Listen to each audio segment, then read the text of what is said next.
Okay, hello. I'm back with another review. This time, 8th Beatles album, Sgt. Pepper's Lonely Hearts Club Band. I know last video I said it's a toss-up between this and Revolver normally for my favourite album. I have to say, it is probably this. Even the cover's art, look at that, that is as good as any other piece of art that has ever been produced. Better than some in my opinion, but anyway, a bit like Beatles for Sale, this one also opens up to another bit of iconic photos, another iconic photo of them inside. And unlike Beatles for Sale, there was actually a reason for this one to open up. You get these in it. This one you definitely got in the original, the moustache and the picture card, stripes, badge and stand up, which is there, which I won't use, but this I think is exclusive to the remaster possibly. It might have been in the original, not entirely sure. It won't have been this exact one though, because there's a quote from Paul from 2008 on the front. Then it opens up. There's quotes from Peter Blake, who obviously designed the cover, and George Martin. It also tells you the order that they recorded the album in.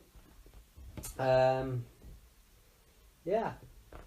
And then on the back it tells you who's who on the cover. So ranging from Stuart Sutcliffe to pick one at random, statue from John Lennon's house. There you go. But obviously there's a lot of historical figures on the cover. Two got left off, Hitler and Jesus. This is the back. First album in history to have the lyrics printed on it. It's printed on the back. And of course we've got Paul turned round the wrong way, the opposite way. He's dead, that means, apparently. Anyway, we'll go through this one track by track in a minute. But it came out on June 1st, 1967. It went straight to number 1. And it held on to number 1, I think, into 68, possibly, I think. And it was in the charts for 4 years, this album. So this album was still in the charts when the Beatles broke up. Anyway, I'll go through it track by track. It's all original compositions, most of it Lennon and McCartney, but there is one song from George on this album. So anyway, it opens up the title track, Sgt. Pepper's Lonely Hearts Club Band. Paul sings this, sings it really well. He also plays the lead guitar on this, I think. Yeah, really like that song. Really like that song, yeah. Great opening track. Then we go into With a Little Help from My Friends. I'm just reading this here. It says A Little Help from My Friends. That's misprinted. That's the Ringo song of the album. Probably one of Ringo's most iconic songs, and it's a Lennon McCartney song that Ringo sings. Probably my favourite Ringo song, actually. It got covered, I think, the following year, but I prefer the original.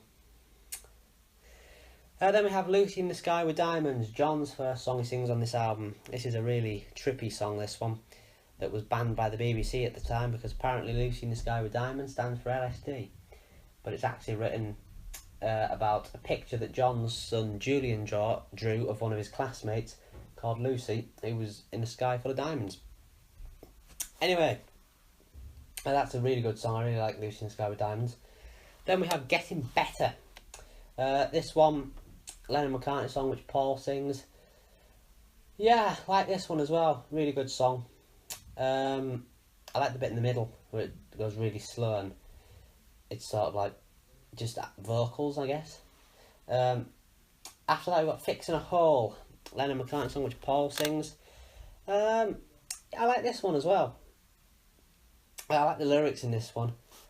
Really doesn't matter if I'm wrong, I'm right. Where I belong, I'm right. All that stuff. I like that stuff. It's kind of Paul even getting a bit deep with lyrics, which tended to be John's thing, because by this point he was also on acid, unlike Revolver. After that we've got She's Leaving Home, which just features John and Paul. Lennon McCartney song, which Paul sings lead on the verses and John sings lead on the chorus. This is a beautiful song. Great, great song.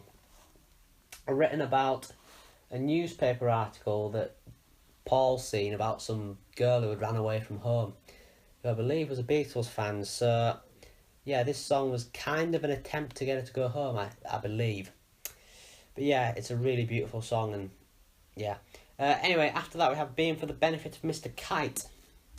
This is a great song written about a circus poster that John had. Paul claims to have helped write this, but I don't believe that. I think it was just John. In the same way, I don't think John wrote Eleanor Rigby. I think that was Paul. Yeah, really good song. I like this one. This was also banned by the BBC because of the line "Henry the Horse." Don't know why. Slang for heroin, apparently. Never heard that one though. Yeah, really like Being for the Benefit of Mr. Kite. It's like a circus song. After that we have Within You, Without You, George's one and only song on this album. This is a deep song. This is a bit of Indian music. It just features George. First time on a Beatles track. Possibly the only one, but I might be wrong there, where it's just George on his own. Yeah, this is deep stuff, you know. Try to see beyond yourself and you may find peace of mind is waiting there.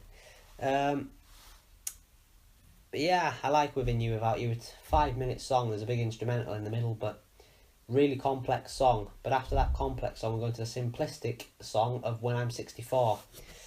It's a bit cheesy, this song, but yeah, I like it. It's one of the reasons I think Pepper's so brilliant. It goes from the complexity of Within You, Without You on the track before to this song. Really simple song. Paul sings this one, Lennon McCartney song. Yeah, just good song.